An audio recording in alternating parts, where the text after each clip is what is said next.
Buen día, ¿qué tal, compañeros? Yo soy la licenciada Nair Ramírez y conmigo estarían desarrollando la nueva materia. Primeramente, el día de hoy vamos a estar conociendo los conceptos básicos o las preguntas más frecuentes que se suelen hacer con relación a la psicología. Dentro de la plataforma ya tienen todas las actividades disponibles hasta el 30 de octubre.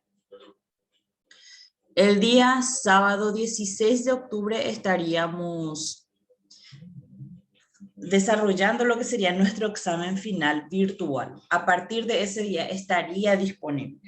Pero el examen final virtual también estará disponible hasta el 30 de octubre. O sea que van a tener tiempo de poder elaborar, leer varios materiales para poder elaborar ese examen final virtual. Bueno, las recomendaciones que les doy es que si tienen algún tipo de duda, si se quieren poner en contacto con su docente, que utilicemos la mensajería, que es mucho más rápida, ya que le llega la notificación al docente. Cuando utilizamos muchas veces los foros de aviso o los foros de ayuda, no le llega esa notificación al docente. Entonces el docente tiene que necesariamente entrar dentro de la plataforma y buscar si es que algún alumno le dejó algún mensaje dentro de los foros. En cambio, si utilizamos la mensajería, el mensaje que ustedes envían llega como una notificación al correo electrónico. Entonces, de esa manera, la comunicación se hace más rápida. No les digo, ¿verdad?, que al instante les voy a responder, pero siempre respondo. Tardo un poquitito porque muchas veces tengo otras actividades, pero siempre respondo. O de igual manera se pueden poner en contacto con el delegado o la delegada del curso y ese delegado o delegada me escribe. Entonces, después la persona encargada puede compartir la información con todo el grupo. También se puede dar de esa manera. En caso de tener algún tipo de inconveniente con la plataforma, entonces también se pueden poner en contacto conmigo para ver de qué manera solucionamos. Por ejemplo, si tienen bloqueada la plataforma o no comprendieron bien alguna actividad. Entonces vemos de qué manera, si se puede, extendemos la fecha para que esa persona no pierda el total de puntos. Pero si es que se llegan a extender las fechas por respeto a los compañeros que entregaron en la fecha indicada, entonces los compañeros estarían perdiendo puntos por puntualidad, pero estarían por lo menos aprobando la materia, ¿verdad? Bueno, vamos a hablar con respecto a las preguntas más frecuentes que surgen cuando hablamos de psicología. Dice, ¿es la psicología una ciencia? ¿Los psicólogos tratan solo con enfermos mentales? ¿Para qué las personas normales necesitan consultar a un psicólogo? ¿Qué actividades realiza un psicólogo? ¿Y qué diferencia hay entre un psicólogo, un psiquiatra y un psicoanalista? Seguramente que ustedes también cuando hablan de psicología es como que surgen estas dudas o estas preguntas, ¿verdad? Que hoy vamos a ir respondiendo. Primeramente dice, ¿es la psicología una ciencia? La psicología es una ciencia que estudia la conducta y los procesos mentales. Se basa en el método científico para encontrar respuestas y cumple con el requisito básico de toda ciencia. Confronta sus teorías con la realidad, rechazándolas si la experiencia no las demuestra. Literalmente, psicología significa ciencia del alma. Entonces, a grandes rasgos podemos definir a la psicología como una ciencia que se encarga de estudiar el comportamiento humano. Nos puede servir a todos para ayudarnos a manejarnos en la vida de una manera más eficaz. ¿De qué manera van comprobando sus teorías? Se hacen estudios, se realizan estudios científicos también. Se utiliza la observación, se utiliza encuestas, cuestionarios, ¿verdad? Pero se realiza un estudio durante un tiempo determinado para poder realmente demostrar o no ciertas teorías.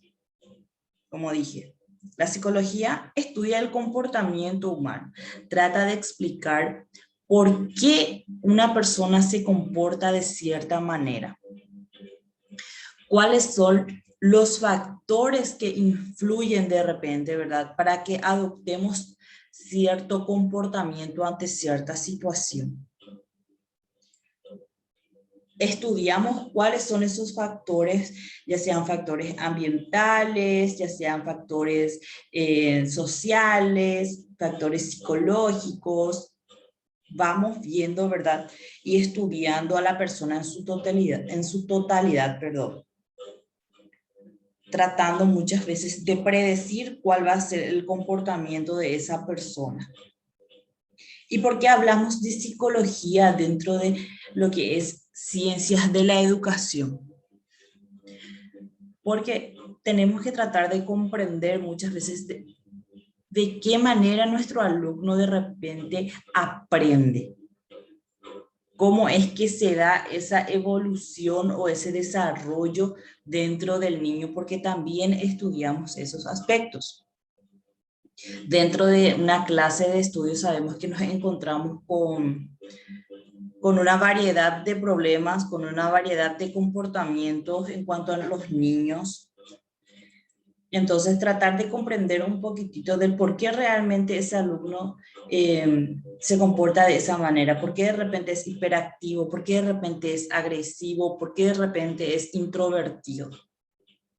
Y tratar de comprender y tratar de ver en cuanto a eso también, de cómo nosotros podemos de repente mejorar la convivencia en aula, de qué manera nosotros podemos utilizar recursos didácticos, ¿verdad? Para poder dar a comprender mejor lo que es el desarrollo de nuestra materia. Dice, ¿los psicólogos tratan solo con enfermos mentales?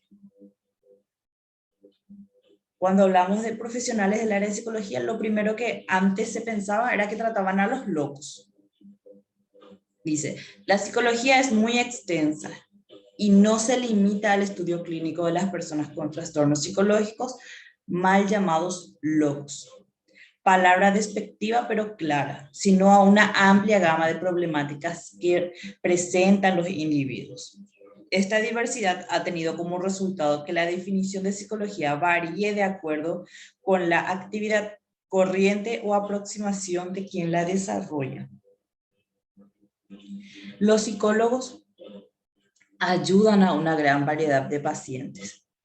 Pueden darles tratamientos, pueden dar diversos tipos de tratamientos de acuerdo, ¿verdad?, al tipo de problemática que presente la persona.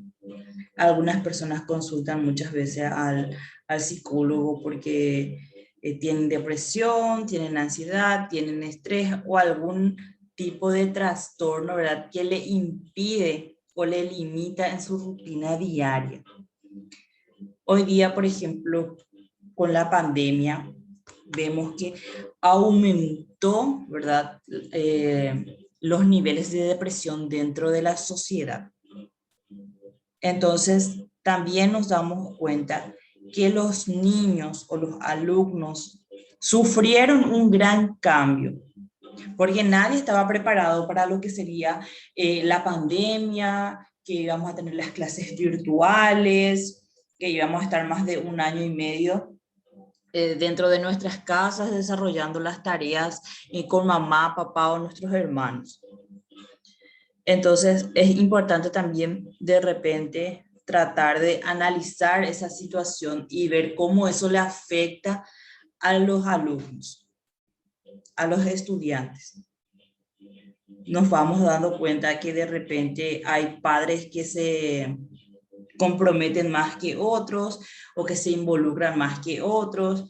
Hay padres que de repente mamá y papá salen a trabajar y el niño de repente no tiene acceso a ninguna computadora, a ningún celular para hacer las tareas. Entonces, cuando mamá y papá vienen a la noche a casa, ahí recién pueden hacer. Entonces ya hacen con un cansancio y tienen otro tipo de rendimiento, perdón.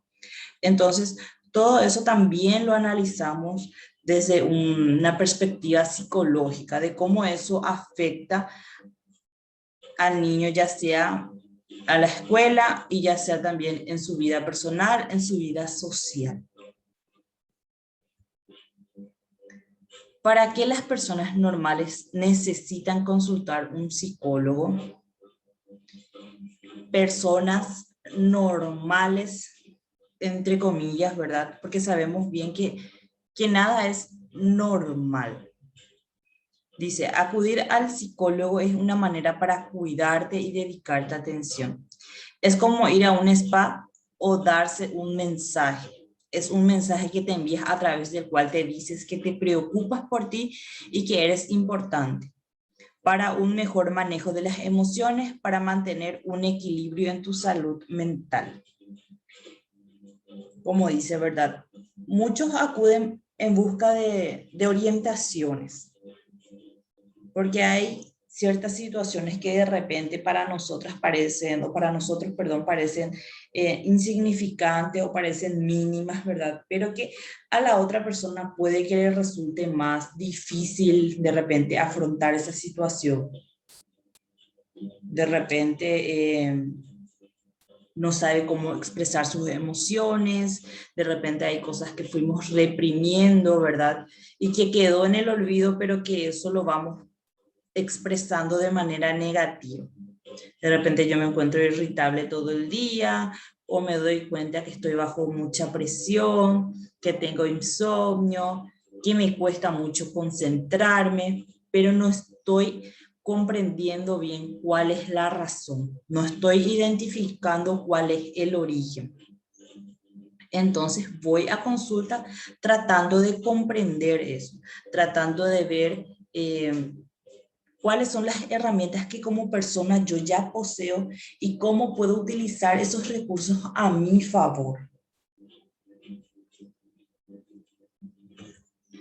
¿Qué actividades realiza un psicólogo? Dice, brindan acompañamiento emocional, ayudan a comprender cómo creamos y somos afectados por la sociedad, ofrecen estrategias para el desarrollo humano, conocen y favorecen el desarrollo cognitivo, asesoran procesos de reclutamiento y manejo de personal, desarrollan conocimientos sobre la relación entre biología y el comportamiento. Como estaba diciendo, entre las funciones principales del profesional de psicología, también está el analizar los problemas, evaluar la conducta de la persona, poder escucharle a esa persona, explicar, informar y proporcionarle a la persona ciertos recursos y estrategias para que esa persona de repente, si es que en un futuro vuelve a atravesar por la misma problemática, pueda reaccionar de otra manera. Y no solamente cuando en un futuro vuelva a atravesar por la misma situación, sino que para que en general pueda afrontar las problemáticas de otra manera, poder otorgarle otra perspectiva también, poder motivarle para el cambio, proporcionarle ciertas pautas y sobre todo acompañarle a la persona durante ese proceso de cambio. ¿Qué diferencia hay entre un psicólogo, un psiquiatra y un psicoanalista? Un psicólogo es un profesional que se dedica al estudio de la psiquis, la conducta y las formas de relacionarse de los individuos, trabajando en su prevención, diagnóstico y rehabilitación. Un psiquiatra es un profesional que se encarga de diagnosticar y tratar las enfermedades mentales, abordándolos prioritariamente desde su parte fisiológica, ya sea prescribiendo medicación u otro tipo de intervención médica que sea necesaria a fin de equilibrar la bioquímica del cerebro. Un psicoanalista, en cambio, es un profesional que investiga el inconsciente a través de la palabra. Con su técnica ayuda al paciente a traer a la conciencia lo reprimido, lo que permanece olvidado en el inconsciente. Como dice, ¿verdad? El profesional de la psicología hace esa prevención, hace ese diagnóstico, hace el tratamiento y hace una psicoeducación donde tratamos de ayudar al paciente, como dije recién, para que cuente con esos recursos o que reconozca esos recursos que la persona ya posee, pero que muchas veces no sabe cómo utilizar a su favor. Hacemos ese acompañamiento durante ese cambio. En cambio, el psiquiatra, como estábamos viendo, se encarga de equilibrar la bioquímica del cerebro. Se encarga de esa medicación muchas veces, ¿verdad? No como el psicólogo que está para orientar, para apoyar. El psiquiatra no puede orientar, ni apoyar, ni hacer una intervención, porque no está capacitado para eso. Y el psicoanalista, en cambio, estudia el inconsciente, ayuda a la persona de repente a hablar de situaciones que de repente la persona ya había olvidado porque lo estuvo reprimiendo por mucho tiempo, pero que de igual manera está teniendo un resultado negativo en su día a día. Sin darse cuenta, lo está expresando de manera negativa. Entonces, el psicoanalista le ayuda a comprender realmente del por qué está actuando de cierta manera. Bueno, eso sería un poquitito de lo que quería compartir el día de hoy en una clase introductoria con respecto a nuestra materia. Estaremos desarrollando nuestras clases los días sábado a partir de las 9 de la mañana, ¿sí? Entonces les invito para que puedan participar en la próxima clase.